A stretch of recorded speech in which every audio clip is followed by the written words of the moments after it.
Hey, if you're brand new to Destiny 2, this build is for you. Using only blue gear and the free exotic every new light gets, I put together a build that's not only a great intro to build crafting, but is also completely hands-free. It just works. So let's dive right in. Since this is a beginner build, we're going to be using the exotic all new lights get, Riskrunner. The one thing you gotta know about Riskrunner is its intrinsic trait called Arc Conductor. Arc Conductor says when taking arc damage, this weapon becomes more powerful and resists incoming arc damage. Kills extend the time in this overcharged state. The intrinsic trait also works hand in hand with its regular perk, Superconductor. Superconductor says when Arc Conductor is active, shots fired have the chance to become chain lightning and return ammo. All that to say, here's the TLDR. Take arc damage, get more damage and live longer, kill things to keep her going. Now let's look at your subclass, which is going to be Arc. To make this as beginner friendly as possible, we're only going to be focusing on grenades and fragments because they are universal throughout every class. That means whether you are a Titan, Hunter, or Warlock, all you gotta do is choose these options and you're set to go. For grenade, you're going to want to make sure to have either Storm Grenade or Pulse Grenade. And for fragments, you're going to want to prioritize fragments in this order. I know Glimmer is limited for you new lights, so pick the ones that you can and save the ones you can't for later. Number 1 on the list is going to be Spark of Discharge. Arc weapon final blows have a chance to create an ionic trace. Quick refresher on ionic traces: you kill the enemy, it comes straight to you and gives you ability energy across the board. Again, this build is giving everything to you with no effort on your part. Fragment number 2 is going to be Spark of Resistance. While surrounded by combatants, you are more resistant to incoming damage. That is going to help a ton with damage resistance and keeping yourself alive, as well as everything else that we've already mentioned so far.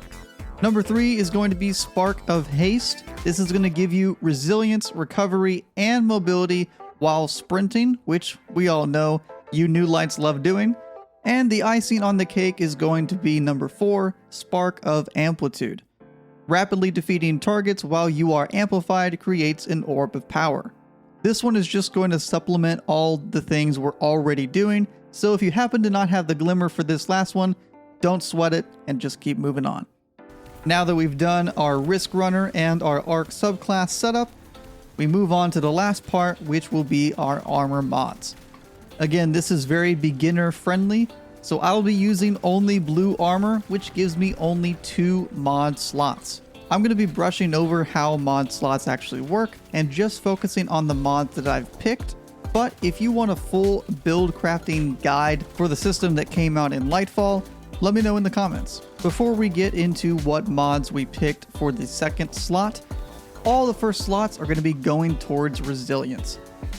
Resilience is just too good right now to not build into, and it is tied to your damage resistance. So you want to make sure you get as much resilience as possible.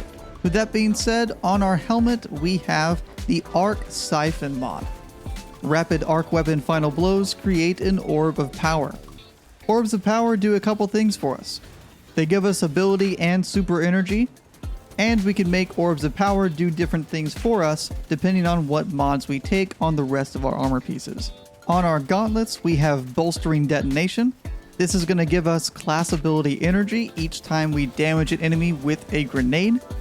On our chest piece we have emergency reinforcement, which when our shields are broken, we gain temporary damage reduction depending on how many orbs of power we have picked up.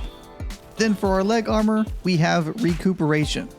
This is going to give us a huge chunk of health each time we pick up an orb of power.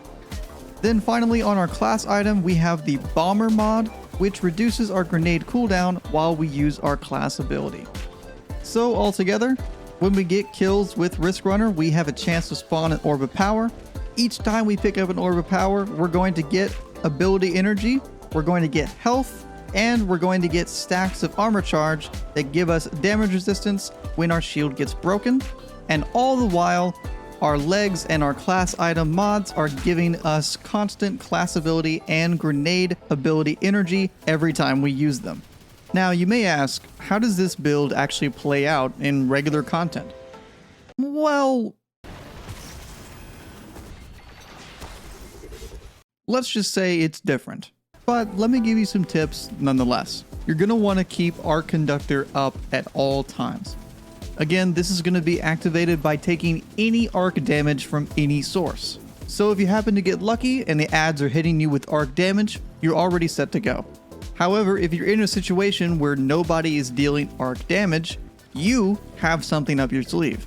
Remember those grenades I haven't mentioned in 5 minutes? They're not just for damaging ads, they're for damaging you. The fun thing about Pulse and Storm grenades are they are an area of effect grenade. And as you probably figured out while playing the game regularly, they can also damage you. So if there's no ads dealing arc damage to you, you simply take your grenade, throw it at the floor, and suddenly you've taken arc damage. That activates your Arc Conductor, and suddenly you're ready to go again. Again, this build is beginner friendly, requiring no effort on the player's part, and simply making it so someone can get into the game and have some fun.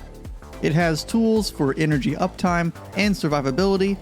However, this is not a god tier build. You're probably going to die a lot. And that's okay. Making mistakes and learning from them is going to make you a better player in the long run.